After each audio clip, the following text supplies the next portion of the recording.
Salut à tous, épisode 2 avec Lampre Abart. Vous voyez, ici, on va avoir l'entrée en scène de Juan Ayuso. Enfin, j'ai envie de dire, enfin, on va rentrer dans le vif du sujet.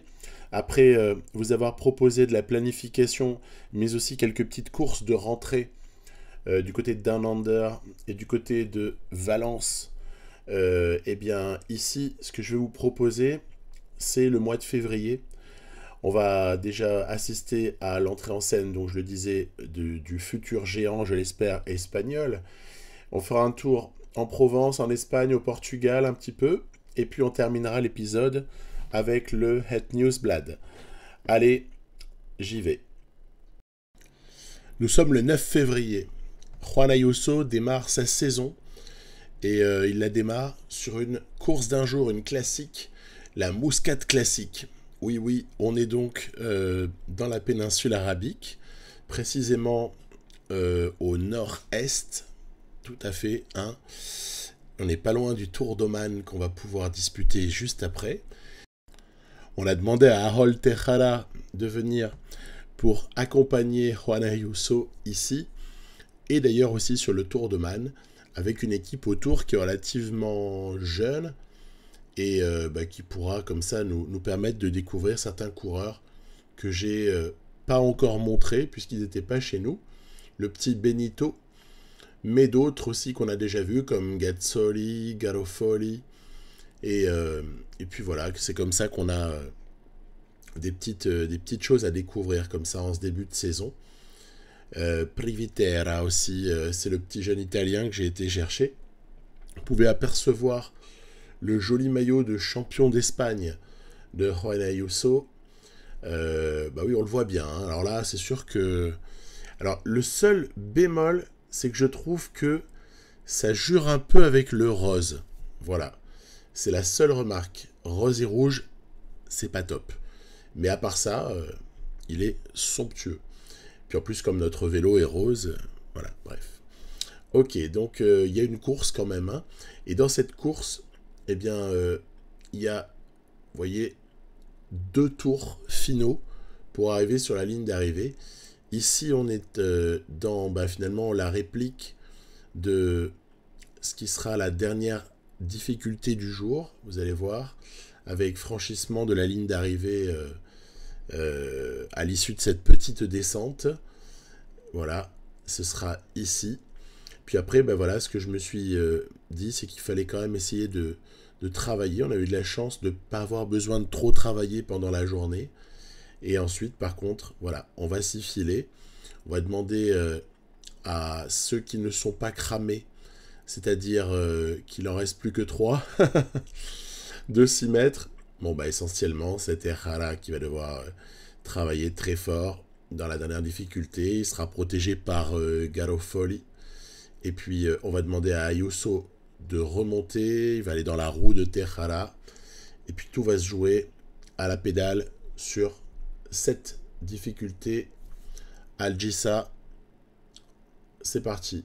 La montée de Algisa pour Tejada qui va, vous voyez, durcir considérablement son intensité d'effort. Garofoli donne tout ce qu'il peut, voilà, c'est terminé.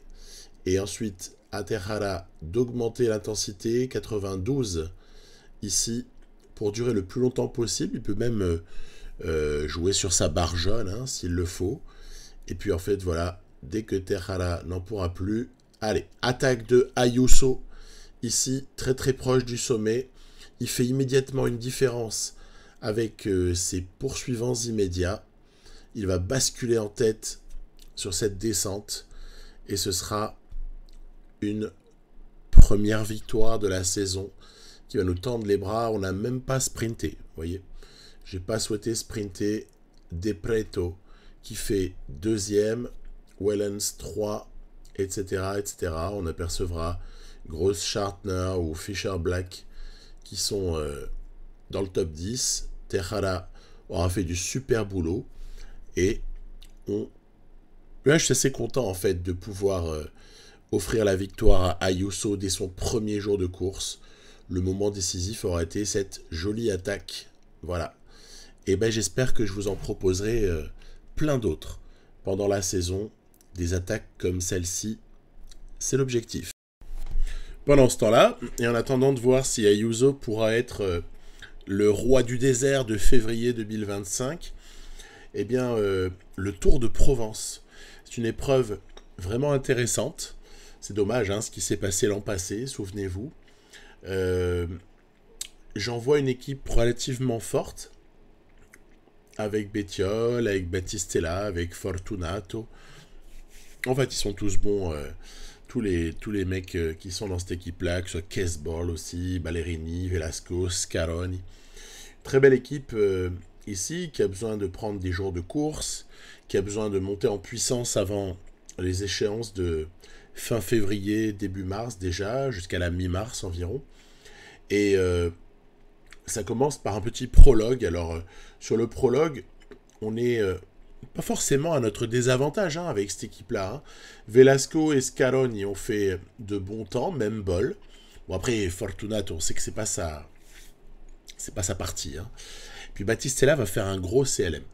Regardez bien, il va bien performer avec un effort quasiment à 88, bon parfois 87 tout du long.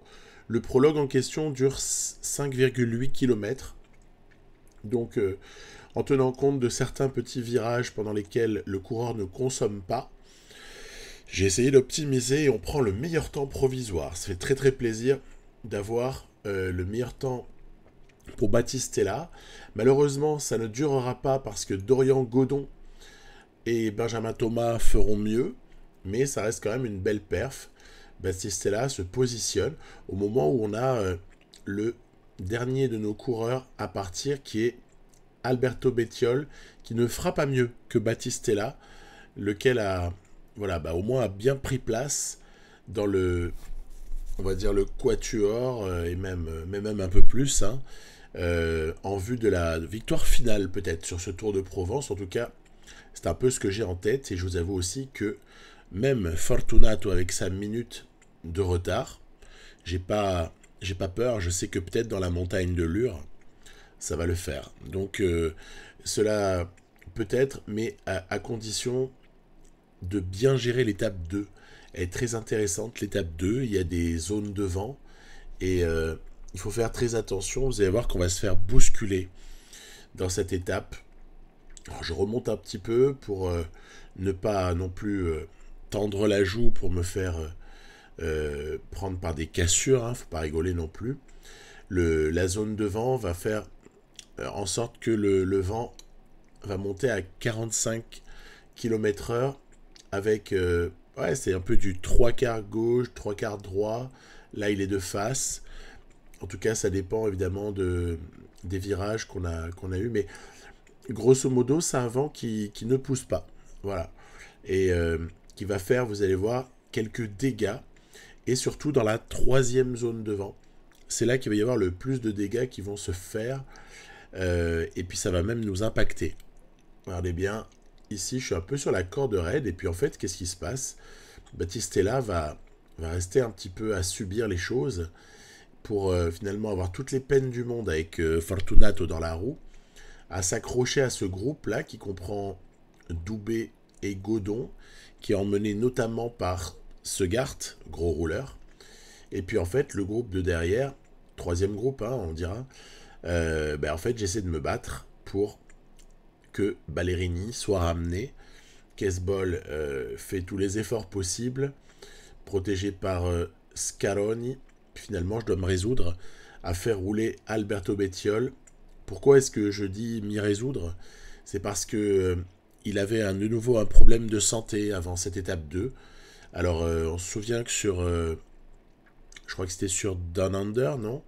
Non, je sais plus. Enfin, il y a un endroit où Bettiol... Non, c'était à la communauté de Valence, bien sûr. Il était souffrant, il avait une gastro. Bon, là, c'est des maux de dos. Donc, attention, ça fait 2 fois déjà que Bettiol nous est signalé comme ayant un problème. Il ne faudrait pas qu'on rate le pic qu'on a essayé de planifier sur Homeloop. Bon, vous voyez, finalement, tout entrera dans l'ordre. Et on y aura quand même sacrifié Scaroni et Velasco. C'est pas grave, mais quand même. Et puis on va essayer de sprinter. Allez, on va ramener Ballerini au bon endroit. Et Battistella va être chargé de lancer au bon moment. Puis Boll va accélérer. Et Ballerini, contre la balustrade, va conclure de jolie manière. Donc ben voilà, très bonne victoire pour nous ici. Le job a été bien fait. J'avais pris la roue de Godon avec Fortunato parce que je suis déterminé à pas lâcher de temps avec l'Italien parce que je crois vraiment en mes chances pour le classement général final. Et voilà, donc Ballerini qui prend, je crois que c'est sa deuxième victoire de la saison. Il avait déjà gagné une étape sur le Tour de la Communauté de Valence, chaque fois au sprint. Bon, ici en comité un petit peu plus restreint, mais quand même, il y avait bien une quarantaine de coureurs, donc honorable. Déjà 2 victoires, franchement je crois que c'est déjà une de plus que ce qu'on a eu au total l'année précédente avec ce même Ballerini, hein. Donc c'est plutôt satisfaisant. Ensuite une étape 3 qui arrive à Manosque, sur laquelle c'est plutôt les punchers normalement qui devraient être à l'honneur. Donc on va voir un petit peu ce qu'il en est. Nous on a contrôlé tant qu'on voyait que ça allait, et puis au final il s'avère que peut-être il faudrait participer à rouler. Même si normalement tous les hommes à l'avant sont à la fois un peu faibles et possèdent beaucoup de retard. Donc bon, j'hésitais à y aller ou pas y aller, mais je crois que finalement on va pas forcément rouler, surtout qu'il y a les équipes qui ont vraiment envie de le faire, donc on va pas s'épuiser. En tout cas, il faut toujours vérifier ces situations-là parce qu'elles sont potentiellement génératrices de grosses je sais pas moi, bêtises du jeu, quoi, hein, où finalement vous allez avoir un peloton qui va rester médusé devant une échappée qui va prendre 10 minutes, et puis après, vas-y, bats-toi, hein, pour arriver à revenir.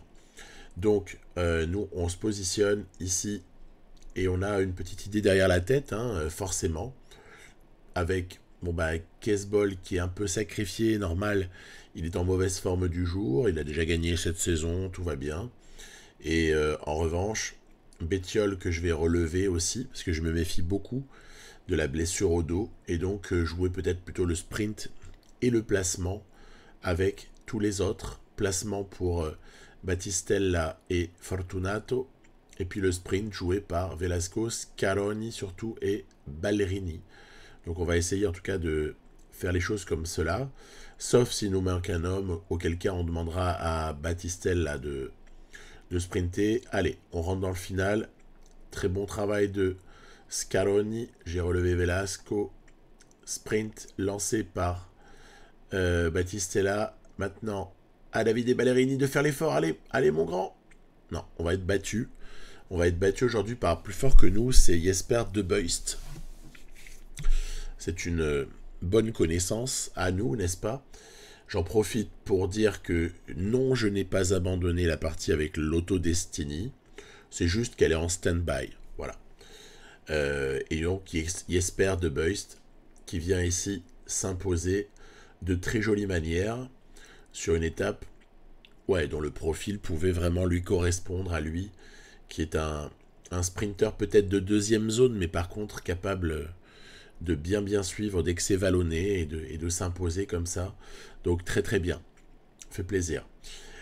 Étape 4, le juge de paix, hein, de cette édition du Tour de la Provence, avec 2 cartes à jouer pour nous.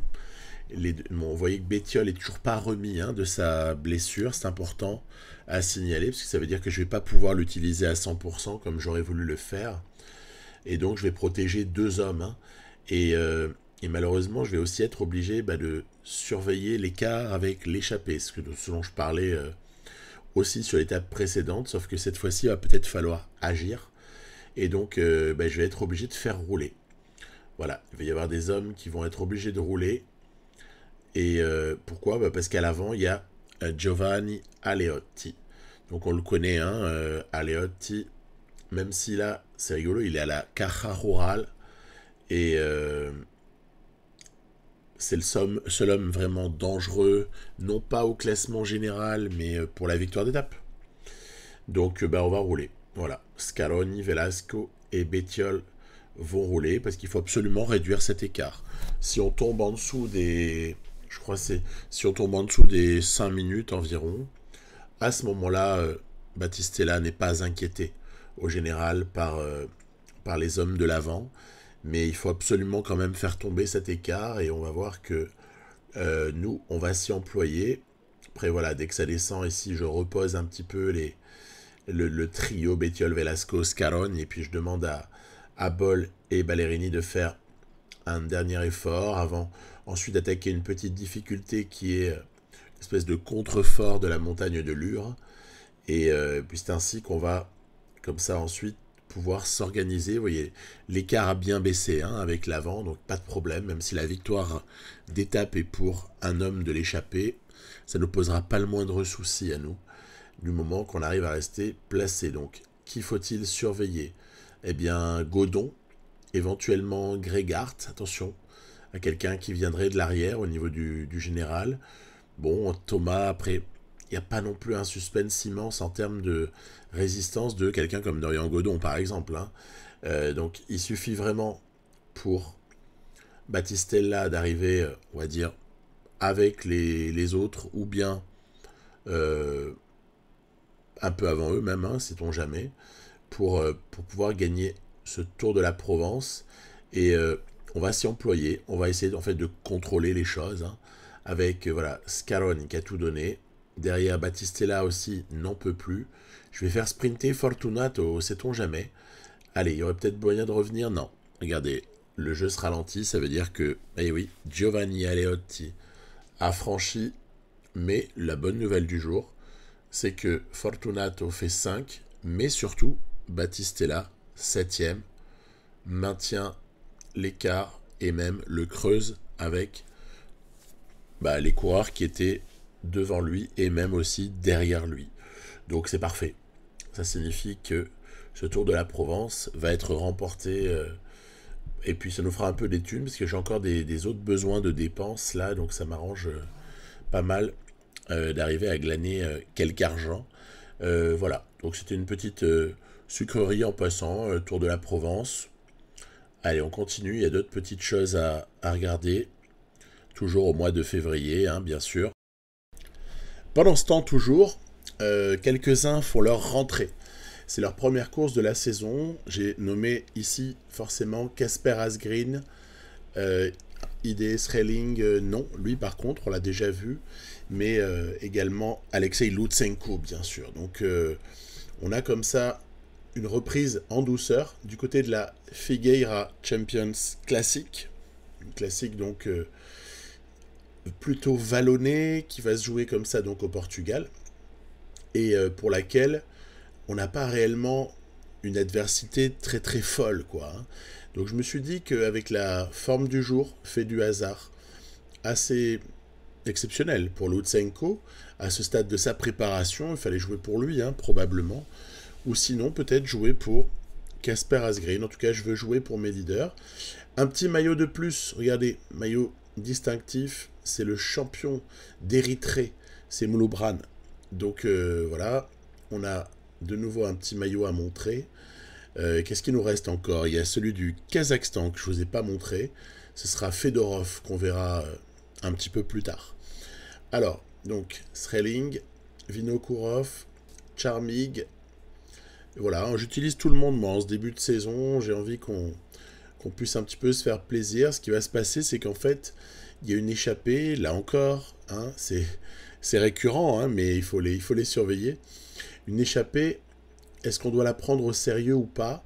A priori, ce sont des coureurs, à part peut-être Tcherny, mais sinon, ce sont des coureurs de deuxième zone, troisième peut-être même, et je me dis qu'on va, ouais, on va rentrer, ça va le faire.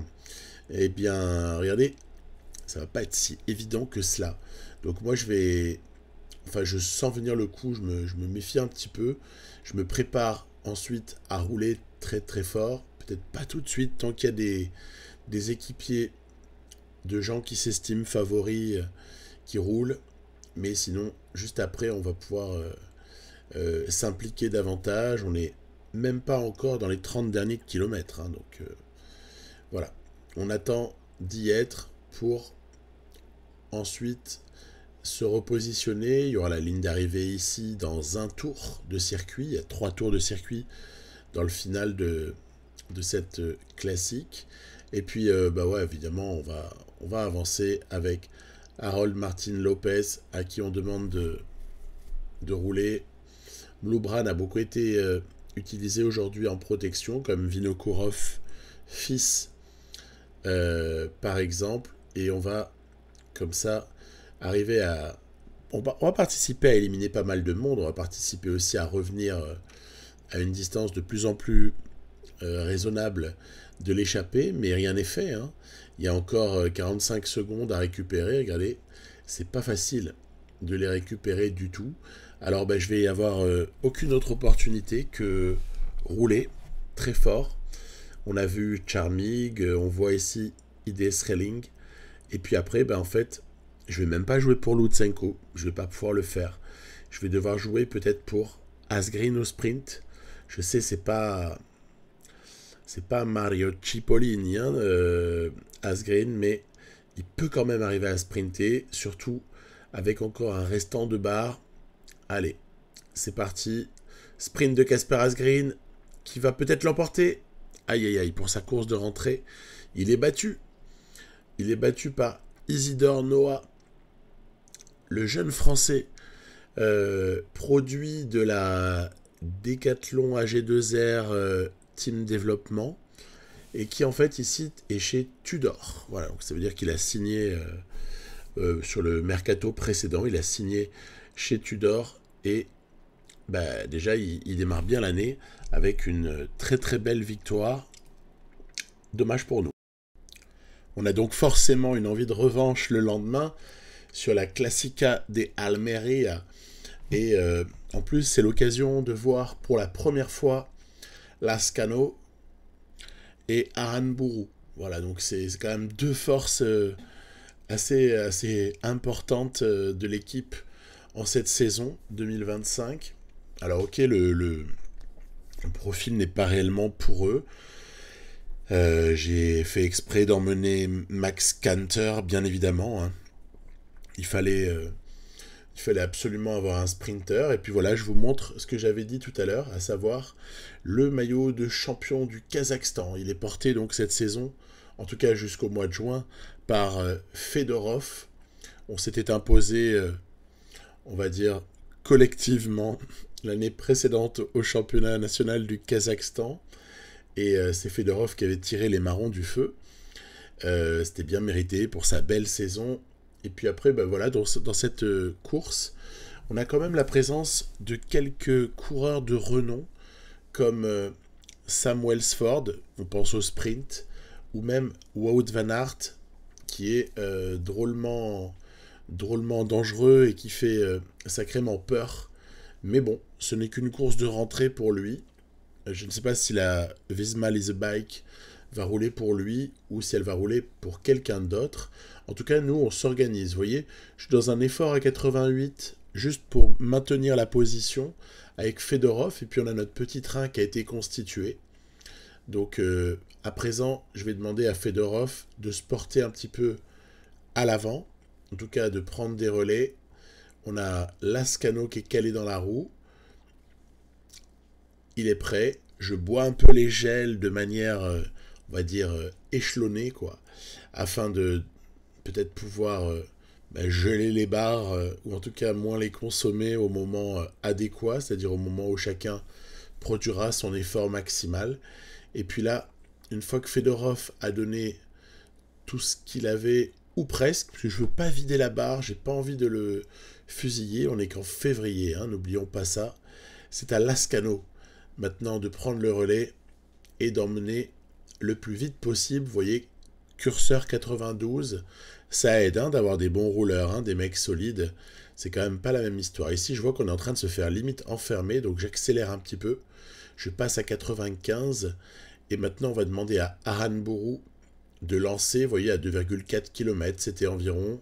Puis Asgreen qui va être chargé de lâcher Max Canter au tout dernier moment, dans les dernières centaines de mètres, et l'Allemand va s'imposer ici au sprint devant notamment Laurens Pitty, pour lequel finalement la Visma Leasebike a joué cette course.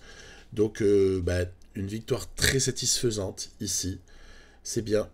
Maintenant, on peut se glorifier de dire que chacun de nos sprinters s'est imposé au moins une fois.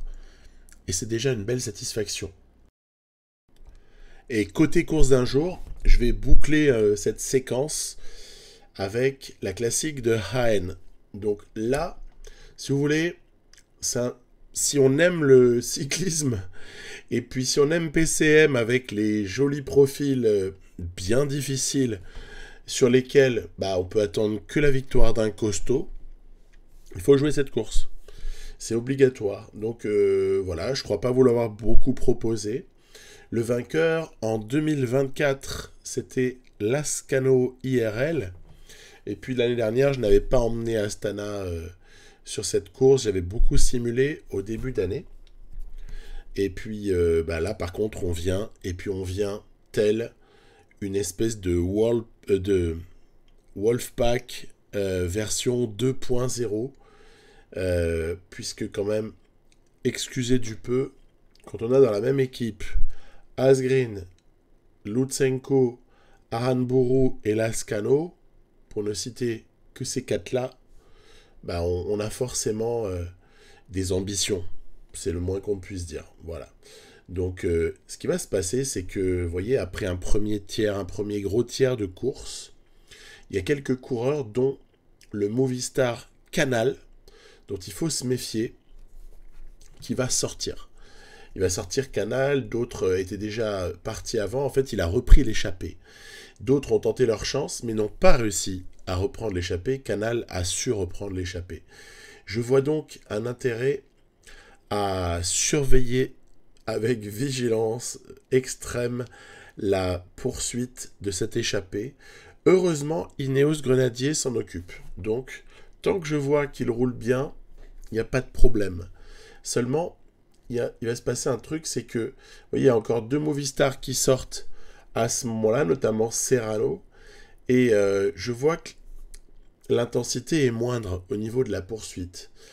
Étant donné que ce jour-là, Lascano est celui qui a la moins bonne forme du jour des 4 que j'ai nommés, je jouerai donc de manière privilégiée la carte de Lutsenko, Asgreen, Aranburu, et on va demander comme ça à Lascano d'abord de mener grand train dans le peloton et ensuite, vous le voyez ici, de sortir pour essayer de rejoindre l'échappée. En fait, il est tellement costaud, Lascano, qu'il va reprendre l'échappée, bien sûr. Il y a 3 Movistar dans l'échappée, donc on n'est pas peut-être en situation de beaucoup collaborer. C'est à eux de faire le boulot. Et d'ailleurs, le peloton va pas beaucoup aimer ça. Et notamment sur l'impulsion des Ineos, ça va rentrer. Contre-attaque immédiate des Movistar, mais ça ne marchera pas. Regardez ce que je vais ensuite tenter. C'est un départ de Lascano dans les 21 derniers kilomètres. Pas que pour montrer le maillot, c'était aussi pour voir un peu ce qui pouvait se passer. Et je voulais voir si on allait être suivi, en fait. Et en fait, il va y avoir des contre-attaques ici, ce qui va m'obliger, au final, à me dévoiler et à... Regardez, je rapproche Lutsenko de la tête. On a compris, Lascano va se relever. Voilà, on va pas aller au bout de la barre pour lui. Pareil, course de rentrée, ou presque. Et on va demander à Alexei Lutsenko de travailler très très fort pour peut-être Asgreen, peut-être Aranburu. On va voir. En tout cas, la dernière difficulté du jour, c'est parti. On va faire assez rapidement une jolie différence, juste avec l'effort curseur. Mais c'est une classique qui est éreintante. C'est vallonné. Il y a des chemins, on va dire, de gravier qui ne valent qu'une étoile en termes d'évaluation par rapport au pavé, mais ça vaudra le coup. Et c'est ainsi que, dans le final, regardez, tout en curseur, sans la moindre attaque, Kasper Asgreen a l'étouffé va avoir le dessus sur les deux pauvres rescapés du jour, qui étaient Kwiatkowski et Ruch. Et nous, évidemment, on aura l'élégance de ne pas sprinter. Hein. C'est la base. Mais voilà. Donc, victoire de Kasper Asgreen. Il fallait être très très costaud pour gagner cette course-là. Donc, il fallait au moins s'appeler Kasper Asgreen. Ouais, c'est un coureur que je tiens en haute estime, hein, je vous l'avoue. Pour moi, c'est pas n'importe qui, hein, ce gars-là. Voilà. Et après ces 3 courses d'un jour, retour maintenant à une épreuve par étape, le Tour d'Oman. On est donc très très proche de la Muscat classique, hein, en fait. On est dans le Sultanat d'Oman et toujours sous le soleil, dans le désert. On va disputer 5 étapes ici au Tour de Juan Ayuso, lequel est soutenu par évidemment Harold Tejada. Et évidemment, au sprint, nous ne sommes pas bien lotis, hein, puisque je n'ai pas emmené de sprinter, je n'en possède pas beaucoup déjà. En tout, hein, j'ai qui au final qui peut gagner vraiment au sprint? J'ai Boll, j'ai Canter et j'ai Ballerini, c'est tout. Hein. Et c'est vrai que le petit Gazzoli peut peut-être faire quelque chose, mais voilà, c'est ce que je vais essayer de faire. J'ai repéré un relatif local de l'étape, si j'ose dire. J'ai nommé l'Israélien Einhorn. Et je me dis, tiens, ne serait-ce pas un bon filon que d'aller prendre la roue de Einhorn, parce qu'il n'est pas super fort au sprint. Et en même temps, peut-être que du coup, ça peut être plus supportable pour Gazzoli de prendre sa roue. On notera la présence de Mike Teunissen, entre autres. Mais ce n'est pas le seul nom que l'on connaît. Vous verrez au moment des résultats. Regardez, on va lancer ici. Un peu avant la flamme rouge, j'ai lancé de loin. J'espère tenir le coup. Et c'est passé pas loin. Hein. On n'est pas passé loin du tout. Ouais. Et Louis Bauer pour la victoire. Mais honnêtement, on est vraiment passé proche d'une grande surprise. Voilà, Ayuso termine peinard. C'était un Australien, donc de la Burgos Biache, comme dirait notre journaliste d'Eurosport, là.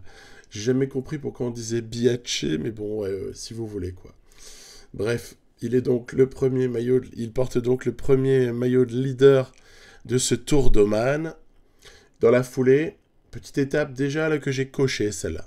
Pourquoi? Parce que vous voyez une difficulté... mine de rien, il y a du pourcentage sur cette dernière difficulté du jour, avant la descente. Donc là, on sait ce qu'on a à faire. C'est pas très long, c'est pas très dur, par rapport à, par exemple, ce qu'on aura à l'étape 4, et même à l'étape 5.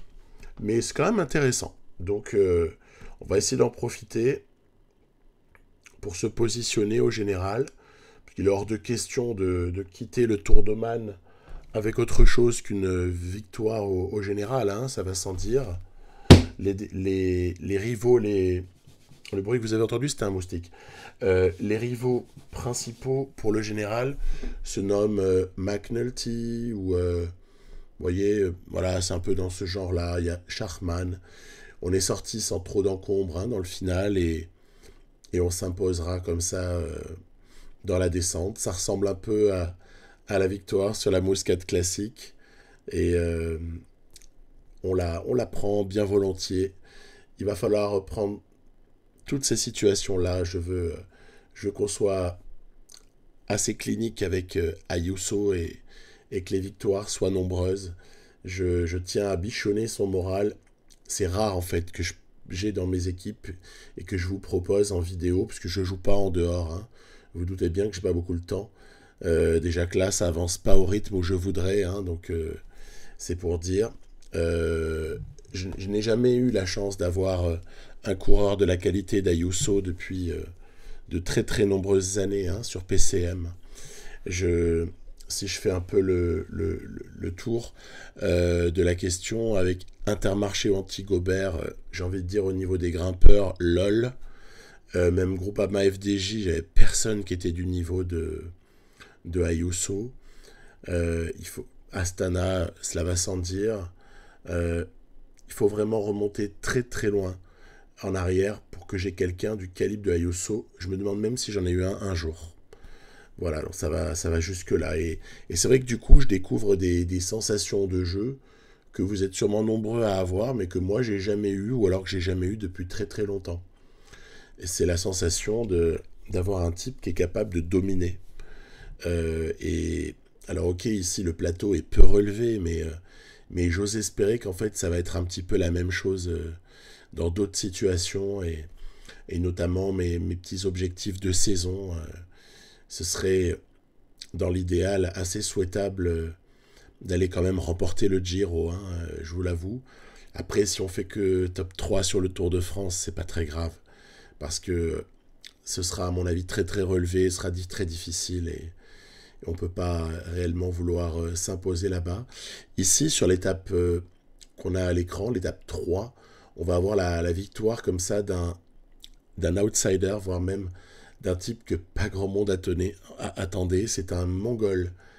Euh, ouais. Incroyable mais vrai. Il s'impose ici sur ce sprint quand même en faux plat montant. Et il est sorti au bon moment. Gatsol, il fait 2. On va l'appeler Batsaikan. Voilà. De Rural Insurance. Moi, je vais être très honnête avec vous. Je connaissais pas Batsaikan. Je le connaissais pas du tout. Donc découverte. Après Noah Isidore, bon c'était pas une découverte Noah Isidore, mais c'était plus la confirmation d'un potentiel. Un petit peu plus tôt dans la vidéo, eh bien nous avons encore un vainqueur qu'on ne connaît pas bien. Allez, étape 4, c'est l'étape reine, arrivé au sommet, Juan Ayuso, on l'attend ici, hein. Il y a quelque chose à écrire sur cette étape 4. On va être toujours selon le même principe, savoir, bon là vous voyez Maroukin qui assure le train. J'ai demandé aussi à des moments à Gazzoli, au petit Benito, au petit Privitera de faire le train. Vous notez au passage que j'ai emmené une équipe quand même un petit peu faible, hein, autour de Ayuso et Terrara, même si pas non plus être trop dur. Gazzoli et Garofoli, je vous les ai déjà présentés l'année passée en vidéo avec Astana. Ils avaient quand même été plutôt précieux à des moments, hein, donc c'est pas non plus les premiers venus, mais les notes sont modestes. Parce que j'avais l'espoir en cette période de la saison de faire 3x7, 21 coureurs. Et puis après, j'ai un peu fait circuler sur les 4 restants, parce que j'ai 25 coureurs en tout. Je voulais que ça tourne en fait, et que tout le monde court. Et dans cet épisode, je pense que je suis pas très très loin. Au global, je suis pas très très loin de vous montrer tout le monde. Allez, la montée finale, Great Mountain, Terrara qui va calmement avec son effort curseur pour essayer de placer Ayuso, qui devra faire face quand même à un très très bon travail de Harper pour Brandon McNulty. Regardez, on a quand même quelques vélos de retard, mais il reste encore pas mal de difficultés. 4 km encore, il y a moyen. Surtout que, franchement, Terrara, j'adore. Il est exceptionnel dans même le soutien à Ayuso. Puis, de toute façon, pour moi, il est rentré dans mon cœur à partir du moment où il a gagné cette étape 17 sur le précédent Tour de France que je vous ai proposé. Hein. À partir du moment où il gagne comme ça à Super Dévoluy, avec un passage homérique dans le col du Noyer, pour moi, le mec est classé. Coup de cœur absolu. Et regardez, je vous parlais de plaisir d'avoir quelqu'un, on va dire, souris en main, qui est dominant. Ben voilà, c'est tout ce qu'on va voir ici dans les dernières centaines de mètres, ou alors derniers kilomètres de cette étape 4, où Ayuso va comme ça s'imposer devant McNulty. Tejada arrive même à sauver une 3e place, alors qu'il n'a plus fait le moindre effort à partir du moment où il avait lâché, il avait laissé partir Ayuso, pour dire le Le plateau n'était pas non plus hyper relevé. Après, voilà, c'est important de gagner. Ça nous donne les bonnes habitudes. Je rigole pas vraiment en disant ça, hein. Moi, j'ai remarqué que quand une saison sur PCM démarre avec des courses comme celles que je suis en train de vous présenter, sur lesquelles j'essaye de m'appliquer et de très bien faire et de faire gagner mes coureurs, en général, ça va être une grande saison. Voilà. Je le dis, c'est comme ça. J'ai remarqué ça. Et c'est parce qu'en fait, je voudrais apporter un soin tout particulier à cette année 2025 avec la Lampre Abarth que je joue autant de courses. C'est vrai que c'était pas habituel. Je vous ai habitué à démarrer très souvent la saison du côté du Het Nieuwsblad, hein, du côté du Omloop. Et non, non, cette fois, on démarre bien plus tôt et on détaille parce qu'on a envie d'être un petit peu plus pointilleux, je dirais, dans la manière de mener cette saison. Et puis je veux connaître mes gars avant même d'arriver sur les courses importantes. Voilà, et là en fait, j'apprends. J'apprends avec tous mes petits gars et je sais ce que je peux demander à qui et à quel moment. Donc la connaissance de l'équipe, vraiment. On y va. Deuxième difficulté du jour, sans encombre. Oh, Ayuso, il fait de la patinette. Le mec, il est trop facile dans la roue des UAE, des Boransgreux, qui essayent de se donner vraiment beaucoup de mal aujourd'hui pour remporter l'étape. Après, je me dis que Privitera et Maroukin, qui restent tranquilles, franchement, c'est pas grave. On n'a pas besoin de les crever, les mecs. Mais bon, voilà, s'ils ont réussi à rentrer, bah tant mieux. Mais voilà, ici, ça va lâcher. Regardez, un qui va faire une énorme performance ce jour-là, c'est Benito, le petit espagnol, le grimpeur espagnol, là. Waouh! Il va tenir très très loin dans cette étape où les plus forts se dégagent naturellement. Regardez, je vais lâcher Garofoli, voilà. A compris qu'il rentrerait pas. Il va pas rentrer, hein, Garofoli, donc autant laisser. Il y a Carboni qui est chaud devant, McNulty également. Et puis, on est pas mal, parce qu'au niveau du général, là déjà, on voit bien qu'on ne sera pas surpris. Hein, le Tour d'Oman est gagné. Et donc, pourquoi ne pas essayer de faire en sorte de récompenser quelqu'un qui le mérite? Alors, Benito pourrait le mériter. Mais Tejada, pour moi, le mérite encore plus. Il va tenter de partir, regardez. Voilà. Il tente de partir, mais sera repris par un excellent Carboni. Très bien, bravo. Et donc, il va falloir la jouer autrement, surtout que, regardez, je vais relâcher l'effort de Tejada, je vais demander à Benito d'aller très très violemment en curseur, 99, parce que j'ai encore une idée derrière la tête. Je me dis que c'est pas encore fichu. Ayuso, non, hein, on va pas le faire sprinter, hein, c'est bon. Hein. Il va gagner le général, tout va bien, on s'occupe pas de ça. Non, je vais tenter ma chance ici, regardez, avec Harold Tejada pour surprendre tout le monde. Surtout que, ils sont fatigués quand même, hein, pour l'essentiel. S'ils ont lâché dans la dernière difficulté, c'est pas par hasard. Hein. Donc ils ont pu reprendre de la barre dans la descente, mais avec le replat et les accélérations successives, que ce soit Kevin Vauquelin, que ce soit Hart, que ce soit Sharpman, Hamilton, Dario Frigo, etc., il n'y a pas de souci. Voilà, donc faire gagner Tejada, parce que si on n'avait pas Ayuso, c'était lui le leader. Hein, donc respect à Harold Tejada. Il a donc gagné ici. Et ça me permet de basculer vraiment sur la suite et vous faire part de ma réflexion. Je me suis dit, ok, il y a le Tour d'Andalousie et il y a le Tour d'Algarve qui commence. Je fais quoi concrètement? Parce que UAE, on va le jouer. Omloop, évidemment qu'on va le jouer. Mais on fait quoi par rapport à Algarve et Andalousie? Sachant qu'il y a de beaux coureurs qui sont alignés. Vous voyez, hein, j'ai 14 coureurs magnifiques sur ces deux courses-là. Voilà, donc l'hésitation. Qu'est-ce que j'ai fini par choisir? Eh bien, de les simuler. Parce qu'en fait, je me suis dit, bon, le début de saison, la préparation, le mois de février, voilà, bah, ça va un temps, mais là, c'est terminé. Il faut rentrer dans le vif du sujet très rapidement. Du coup, en simulation, quand même une très belle équipe en Algarve, hein, comme je le disais juste avant, nous a rapporté ceci. Alors, première étape, victoire de Jonathan Milan au sprint. Parfait. Ensuite, deuxième étape, Bob Jungels qui gagne au sommet, entre guillemets, avec relative discrétion de notre part.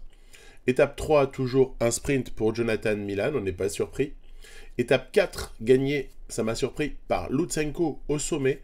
Il tape Martinez et Ciccone entre autres. Et étape 5, Warren Skull qui prend l'étape, le contre-la-montre.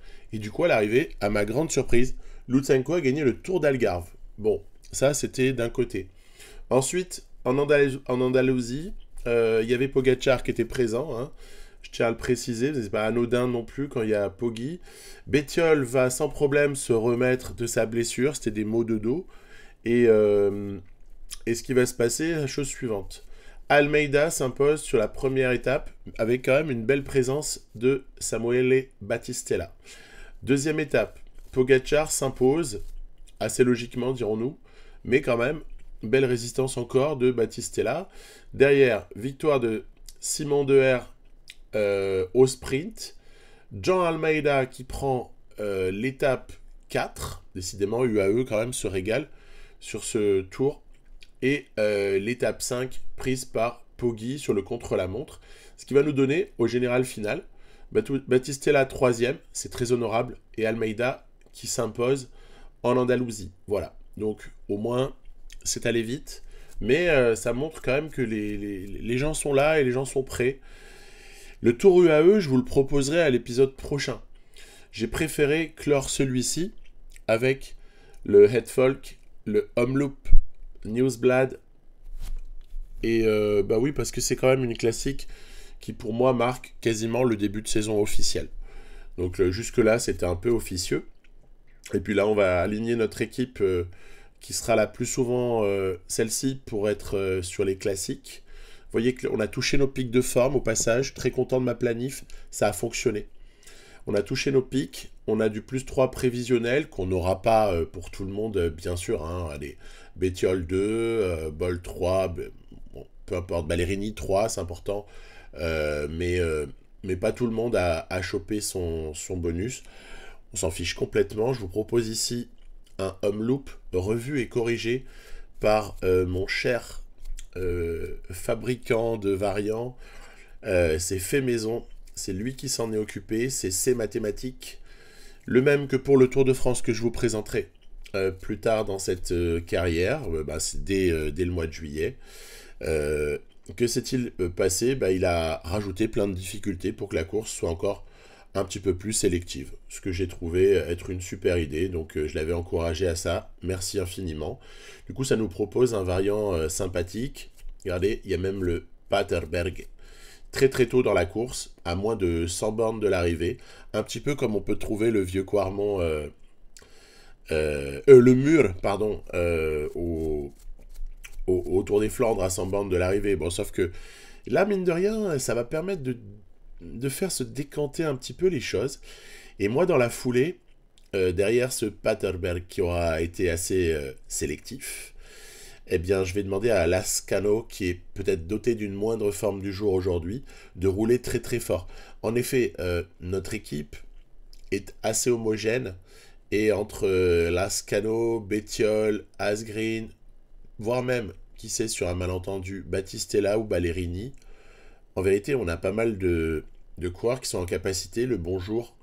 Ouais, vous voyez, ça reviendra plus jamais derrière. Il y a un deuxième groupe qui est en pourchasse, mais ils ont bien du mal en tout cas. Hein. Ça nous permet de finalement décider d'en faire travailler certains pour d'autres, selon la forme du moment. Et en l'occurrence, tombera pas tout le temps comme ça, hein, mais Lascano, un petit peu comme sur la Classica Jaén, a été missionné pour travailler. Voilà, son heure de gloire arrivera plus tard. Et il mène grand train, mais on n'est pas les seuls à rouler. Hein. Il y a aussi Vermeersch, le frère, hein, celui qui est équipier de Mathieu Van Der Poel. Et Voilà, du coup après, bon, bah, je sacrifie Fedorov et Boll en protection. C'est tellement important de protéger sur des courses comme celle-ci. Puis on est un petit groupe d'une trentaine de coureurs, alors qu'il reste une soixantaine de kilomètres. Après, ça va un tout petit peu revenir de l'arrière, au gré d'une bosse ou deux. Et puis, tout de même, après, ce sera un écrémage en règle, hein. On demande désormais à Samuele Battistella de rouler, mais Alpecin de Koenig n'est pas en reste. Et on va tout doucettement arriver dans le final. Le final avec, on va dire, 4 difficultés au lieu de 2. Ça peut être déterminant. On verra un petit peu ce qu'en font les Wout van Aert, Mathieu Van Der Poel, Mats Pedersen, parce que le plateau est beau et qu'il y a plein de noms qu'on aime voir sur les classiques flandriennes. Vous voyez, on n'est plus que 35 à 50 km de l'arrivée. Et moi, je continue à demander à Battistella de rouler. Alors évidemment, il roule pas à fond, hein, parce que sinon, il n'aurait pas tenu si longtemps que ça, mais au moins maintenir un certain effort qui épuise les équipiers. Si je peux arriver à isoler les leaders, ou à presque les isoler, ça peut être pas mal. On pense évidemment à Van Aert et Van Der Poel en disant ça. Eux, il y a vraiment intérêt à les isoler. Et on va assez tranquillement ensuite passer le flambeau à Casper Asgreen. On voit qu'il est prêt à intervenir. Dès lors que Battistella, voilà, ça y est, a donné tout ce qu'il avait à donner. Donc Asgreen va travailler très fort. Ouais, parce qu'en fait, en ce jour, je me suis dit que ce serait sympa de peut-être jouer pour Bettiol ou Ballerini. Ballerini est quelqu'un qui a déjà gagné un loop, hein, dans un certain passé, dans un passé relativement récent, quand il était chez Quickstep. Mais donc c'est une carte, hein, qu'on peut utiliser ici. Par contre, il y a un tout petit moment que je déteste, c'est le ravito de Lascano qui le fait décrocher du groupe, tout ça parce qu'il s'est mis derrière. Ça vraiment, il faut arrêter. C'est un truc qui m'exaspère sur PCM. Voilà, je referme, on va pas en faire une tirade, mais voilà. Donc ça, c'est la troisième difficulté, au quatrième avant la fin, pardon, où Asgreen aura délibérément tout donné pour passer ensuite le flambeau à Alberto Bettiol, et puis on va arriver proche du mur. Et là, juste avant le mur, qui est-ce qui sort? Les trois gros favoris. Zut alors. Ne nous serions-nous pas trompés en roulant exagérément pour permettre ensuite au Cador de sortir? La question mérite d'être posée, mais regardez. Je vais du coup demander à Bettiol de faire un énorme effort. Il vaut mieux que ce soit lui qui le fasse. Pourquoi? Parce que Bettiol au sprint, plus dur de battre ces trois géants. En revanche, Ballerini, si on l'économise un peu, on ne sait jamais. D'ailleurs, on ramène un peu tout le monde. Les trois cadors étaient fatigués. Attention, généralement, entre le mur et le Bosberg, ça va réattaquer. Regardez, c'est un peu souvent le cas. Mais je regrette d'ailleurs cela. Je préférais que ça attaque de manière mortelle dans le Bosberg. Mais regardez du coup, oh là là, Bettiol va encore devoir boucher une cassure. Il y a Turner qui a réussi à s'accrocher. Il y a Fred Wright aussi qui a réussi à s'accrocher. On est dans le Bosberg. Et là, moi, j'ai attaqué à tout va derrière, hein, pour que Bettiol nous ramène tout le monde dans le Bosberg. Ouf, il l'a fait. Donc c'est là que un immense Alberto Bettiol peut influer sur une course avec surtout du très bon Ballerini. Et attaque, et là par contre je peux rien faire. Contre-attaque de Pedersen, moi je peux juste essayer de m'accrocher à la roue de Van Der Poel en l'occurrence avec Ballerini. Qui va accepter de rouler? Est-ce que tout le monde va se regarder et laisser filer l'ami Mats Pedersen? Ce serait pas un scénario nouveau, hein. On aurait déjà vu ce genre de truc où finalement c'est le Danois le plus solide, le plus robuste, et qui s'impose sur une classique flandrienne. Je rappelle qu'il avait, la saison précédente, dans cette même partie, fait un triplé assez magnifique. Gand-Wevelgem, Ronde et Paris-Roubaix. Alors maintenant, il va falloir essayer de se sacrifier. Tant pis, une nouvelle fois, on va demander à Alberto Bettiol de travailler. Mais il n'y en a même pas réellement besoin, puisqu'au final, Ballerini avait repris un peu d'énergie, et c'est Van Der Poel, en fait, qui ramène tout le monde à portée de fusil de Pedersen. Ensuite, c'est Van Aert qui fait un énorme effort. Est-ce que les 4 de derrière reviendront sur ce quatuor qui bientôt va devenir un groupe de 5? Voilà, ça y est, Pedersen est repris. Les deux cadors auront pourri la vie de Pedersen. Et nous, on est en embuscade avec Ballerini. Il va falloir juste sortir au bon moment. Allez, on va lancer ici. Et s'imposer. Oui, voilà, première victoire significative de la saison dans cette année 2025. C'est pour Ballerini sur Omloop. On peut dire qu'en fait, Van Aert et Van der Poel auront pourri la vie de Pedersen et l'auront empêché de gagner. Parce que moi, sinon, on serait jamais revenu. Hein.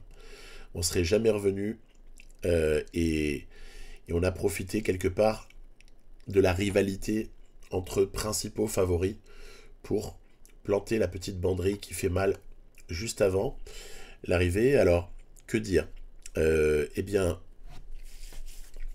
on va s'arrêter là pour aujourd'hui. On va ensuite se projeter sur l'épisode suivant dans lequel je commencerai par le tour des Émirats Arabes Unis, puis on aura droit au Strade Bianche évidemment, et je pense que dans la foulée, je vous proposerai très très vraisemblablement le Paris-Nice, et on gardera peut-être le Tirreno pour le suivant, où on verra si ça dépend, si c'est intéressant, c'est développé, si c'est vide, eh bien je développerai très très peu. Voilà, tout dépendra de la qualité des courses. Je vous dis à plus, et puis en plus on aura des variants assez originaux que je vous présenterai à l'occasion. A plus, bye bye, portez-vous bien.